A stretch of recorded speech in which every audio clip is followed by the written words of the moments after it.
we go. 329 miles an hour fast. Jack Beckman knocks caps off the top. And the Peak Camaro is your new #1 qualifier. All right, let's see what Alan has got served up for Doug Kalitta here in Q2. Of course, Clay Milliken. Look at that, 372.0, 338.17 miles an hour. And now, Doug Kalitta takes over the #1 spot. They've been fast this year. Got to string them together.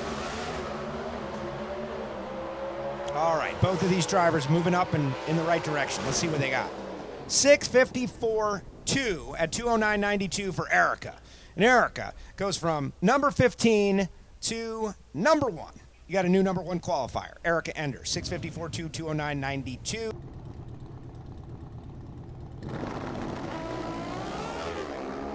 .106 to the 60-foot clock for Angie Smith in the Denso machine. Watch Angie.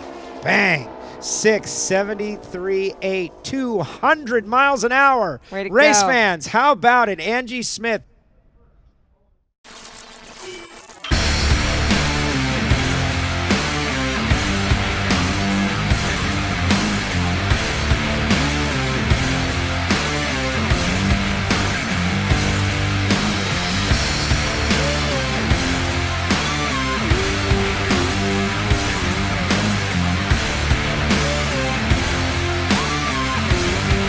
Welding, pumps, regulators, filters, fueling champions.